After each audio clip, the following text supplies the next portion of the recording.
वहीं एक बड़ी खबर पंजाब से आ रही है। पंजाब के मुख्यमंत्री कैप्टन अमरिंदर सिंह ने चीन जो विवाद चल रहा है चीन से, उसको लेकर एक बड़ा बयान जारी किया है और उन्होंने साफ तौर पर जो गलवान हमला हुआ है उसको भयावह बताया है, बर्बरतापूर्ण बताया है। तो एक बड़ा बयान पंजाब के मुख्यमंत्री कैप्टन अमरिंदर सिंह का। उन्होंने साफ तौर पर कहा कि गलवान घाटी में जो हमला हुआ है वो बर्बरतापूर्ण था, वो भयावह था। उन्होंने सवाल भी उठाए हैं इसको लेकर कि आखिर क्यों चीनी सैनिकों पर गोली चलाने की अनुमति नहीं दी गई। उन्होंने ये भी सवाल किया कि अगर वो वहां होते तो वो शूट के तुरंत ऑर्डर दे देते।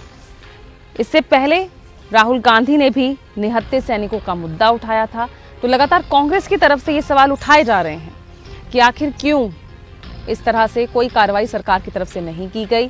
गलवान घाटी में जब उधर भारतीय सैनिकों पर हमला हुआ था तो क्यों उन्होंने जवाबी कार्रवाई नहीं की।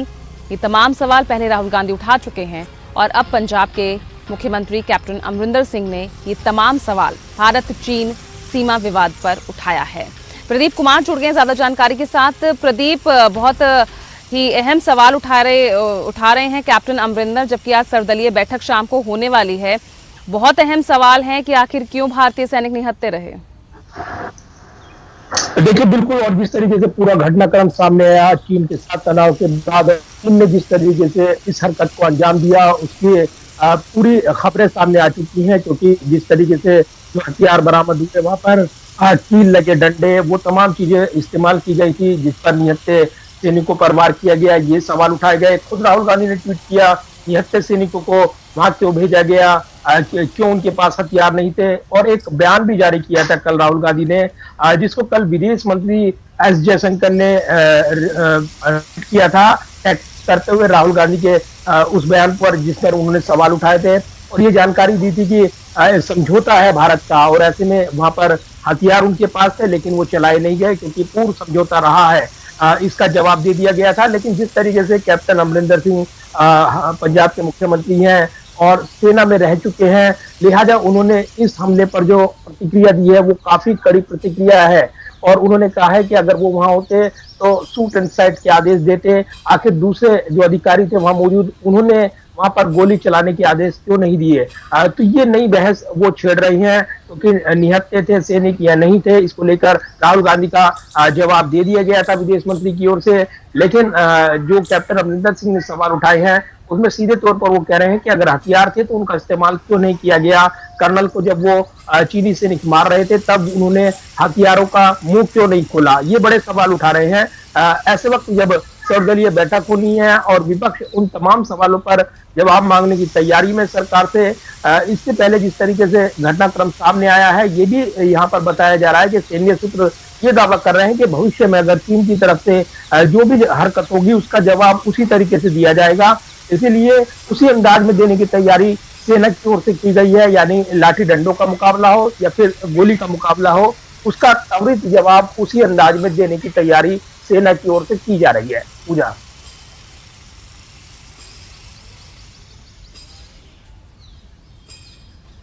बिल्कुल प्रदीप, और जिस तरह से कांग्रेस की तरफ से खुलेआम इस तरह के सवाल उठाए जा रहे हैं तो लग रहा है कि आज की सर्वदलीय बैठक भी इन्हीं सवालों से भरी हुई होगी।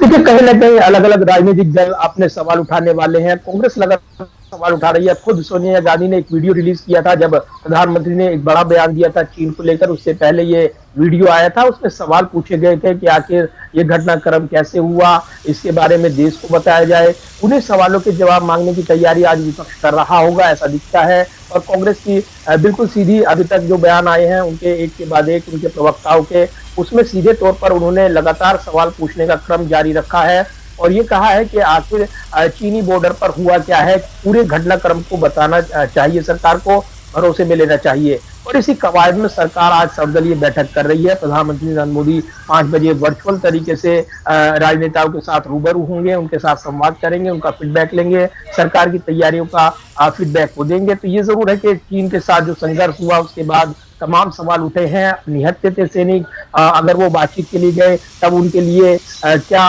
प्लान था, सेना का वहां पर वो जो पूरी तरीके से मौजूद थी, मुस्तैद थी, ये कहा गया। तो इस मुकाबले की तैयारी क्यों नहीं की गई, सरकार से ये सवाल पूछी जा रही हैं। तो ऐसे वक्त जब चिंताएं बनी हुई हैं, इस बीच ये भी खबर आ रही है, सैन्य सूत्र ये कह रहे हैं कि चीन को उसी की भाषा में जवाब देने के लिए सेना ने पूरी तैयारी की है। और वहां पर जहां लद्दाख में मोर्चाबंदी है, उस मोर्चे पर पूरी LAC लाइन और एक्चुअल लाइन कंट्रोल पर वहां पर सेना को अलर्ट मोड पर रखा गया है। सेना के तीनों अंग जो हैं इस वक्त अलर्ट मोड पर हैं, हाई अलर्ट पर हैं। किसी भी तरह के मुकाबले का जवाब देने के लिए चीन की तरफ से अगर कोई हरकत होती है तो उसका सेना उसी भाषा में जवाब देगी जिस अंदाज में वो हमला करेंगे। तो इस पर कोई दो राय नहीं होगी, इस बार ये साफ किया गया है। तो ये जरूर है पूजा, जब संघर्ष चलता है सेना फैसला लेती है, सेना जवाब देती है। ऐसे में सेना को फ्री हैंड दिया गया है, ये बताया जा रहा है। जी